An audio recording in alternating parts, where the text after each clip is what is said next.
22 जनवरी को अयोध्या में 500 साल में सबसे बड़ा समारोह हुआ। प्रधानमंत्री नरेंद्र मोदी की अगुवाई में अयोध्या के भव्य राम मंदिर में रामलला की नई मूर्ति की प्राण प्रतिष्ठा की गई। इस मौके पर राजनीति, उद्योग, खेल और फिल्मी जगत से हजारों मेहमान अयोध्या में मौजूद थे। संत समाज भी इस मौके पर उपस्थित था। कार्यक्रम का लाइव प्रसारण देश और दुनिया में किया गया, लेकिन विपक्ष ने इस कार्यक्रम से दूरी बनाए रखी।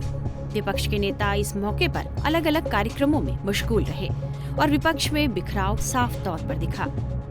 कांग्रेस नेता राहुल गांधी असम के नगांव जिले में वशिष्ठ संत श्रीमंत शंकर देव के जन्म स्थान बोडोबा सत्र के बाहर धरने पर बैठे थे, क्योंकि उनकी भारत जोड़ो न्याय यात्रा का काफिला तीर्थ स्थान के रास्ते में पुलिस की बैरिकेड से टकरा गया।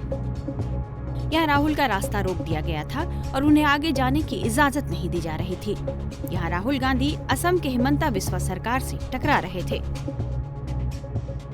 उधर पश्चिम बंगाल के मुख्यमंत्री ममता बनर्जी ने कोलकाता में अपनी संप्रीति रैली में बिजी रही। ममता ने कालीघाट मंदिर में पूजा के बाद अपनी यात्रा शुरू की। फिर एक गुरुद्वारा, एक चर्च और एक मस्जिद पर रुकने के बाद सर्वधर्म समभाव का संदेश देते हुए लगभग 1 लाख की भीड़ को संबोधित किया।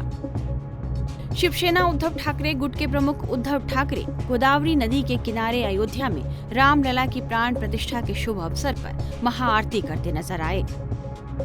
उनकी पत्नी रश्मि, बेटे आदित्य और तेजस के साथ साथ पार्टी के कई नेता इस मौके पर मौजूद थे। वहीं इस कार्यक्रम में यूपी के पूर्व सीएम और सपा प्रमुख अखिलेश यादव और आरजेडी प्रमुख लालू प्रसाद यादव भी शामिल नहीं हुए। लेकिन अखिलेश यादव ने एक बयान जारी कर कहा कि उन्हें उम्मीद है कि देश मर्यादा पुरुषोत्तम राम द्वारा परिकल्पित राम राज्य की ओर जाने वाले मार्ग का अनुसरण करेगा। सबसे ज्यादा बिखरी तो कांग्रेस नजर आ रही थी। यूपी कांग्रेस के नेताओं ने इस कार्यक्रम पर चुप्पी साधे रखी। प्रदेश कांग्रेस अध्यक्ष अजय राय दिन भर वाराणसी के पास अपने गृह नगर में रहे, जबकि आचार्य प्रमोद कृष्णम और पूर्व सांसद निर्मल खत्री और मध्य प्रदेश के पूर्व विधायक नीले गांडा समेत पार्टी के कई अन्य नेता समारोह में शामिल हुए। सदियों के संघर्ष के बाद और हजारों ऋषि मुनि, महात्माओं, महापुरुषों के त्याग, तपस्या, बलिदान के बाद ये शुभ घड़ी आई है कि हम भगवान श्री राम की जन्मभूमि के मंदिर की प्राण प्रतिष्ठा के इस समारोह के साक्षी बन रहे हैं। और मुझे लगता है कि ये हो ना पाता अगर इस देश के प्रधानमंत्री नरेंद्र मोदी ना होते। प्राण प्रतिष्ठा की तारीख तय होने से राम जन्मभूमि तीर्थ क्षेत्र ट्रस्ट की तरफ से अतिथियों को न्योता दिया जाने लगा।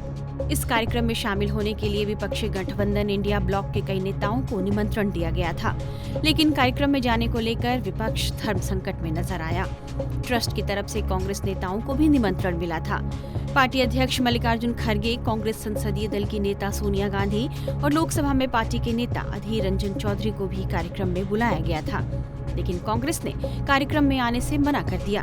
समझा जा रहा है कि राम मंदिर के उद्घाटन के बाद बीजेपी के पक्ष में माहौल बनना शुरू हो गया है और विपक्ष धार्मिक कार्यक्रम का राजनीतिक करने का आरोप केंद्र सरकार पर लगा रही है।